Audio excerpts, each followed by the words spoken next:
एक बहुत ही बड़े उद्योगपति का पुत्र कॉलेज में अंतिम वर्ष की परीक्षा की तैयारी में लगा रहता है। तो उसके पिता उसकी परीक्षा के विषय में पूछते हैं, तो वो जवाब में कहता है कि हो सकता है कॉलेज में अव्वल आऊं। अगर मैं अव्वल आया तो मुझे वो महंगी वाली कार ला दोगे जो मुझे बहुत पसंद है। तो पिता खुश होकर कहते हैं, क्यों नहीं, अवश्य ला दूंगा।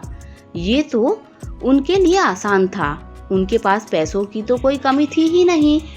जब पुत्र ने सुना तो वो 2 गुने उत्साह से पढ़ाई में लग गया। रोज कॉलेज आते जाते वो शोरूम में रखी कार को निहारता और मन ही मन कल्पना करता कि वह अपनी मनपसंद कार चला रहा है। दिन बीतते गए और परीक्षा खत्म हुई। परिणाम आया, वो कॉलेज में अव्वल आया। उसने कॉलेज से ही पिता को फोन लगाकर बताया कि वे उसका इनाम कार तैयार रखें, मैं घर आ रहा हूँ। घर आते आते वो ख्यालों में गाड़ी को घर के आंगन में खड़ा देख रहा था। जैसे ही घर पहुंचा उसे वहां कोई कार नहीं दिखी।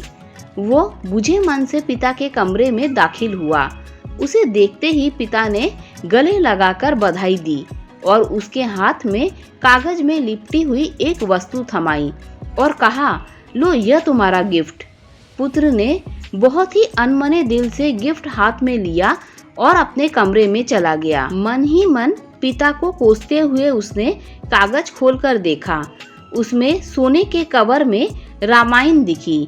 ये देखकर अपने पिता पर बहुत गुस्सा आया, लेकिन उसने अपने गुस्से को संयमित कर एक चिट्ठी अपने पिता के नाम लिखी कि पिताजी, आपने मेरी कार गिफ्ट न देकर ये रामायण दी।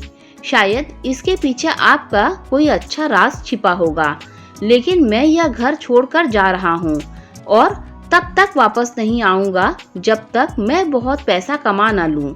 और चिट्ठी रामायण के साथ पिता के कमरे में रखकर छोड़कर चला गया। समय बीतता गया। पुत्र होशियार था, होनहार था, जल्दी ही बहुत धनवान बन गया। शादी की और शान से अपना जीवन जीने लगा। कभी कभी उसे अपने पिता की याद आती तो उसकी चाहत पर पिता से गिफ्ट न पाने की खींच हावी हो जाती। वो सोचता, माँ के जाने के बाद मेरे सिवा उनका कौन था। इतना पैसा रहने के बाद भी मेरी छोटी सी इच्छा भी पूरी नहीं की। यह सोचकर वो पिता से मिलने से कतराता था। एक दिन उसे अपने पिता की बहुत याद आने लगी। उसने सोचा, क्या छोटी सी बात को लेकर अपने पिता से नाराज हूँ, ये अच्छा नहीं है। यह सोचकर उसने पिता को फोन लगाया। बहुत दिनों बाद पिता से बात कर रहा हूँ, ये सोच धड़कते दिल से रिसीवर थामे खड़ा रहा।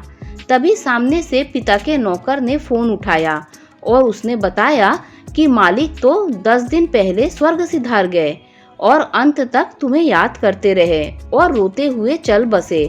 जाते जाते कह गए कि मेरे बेटे का फोन आया तो उससे कहना कि आकर अपना व्यवसाय संभाल लें।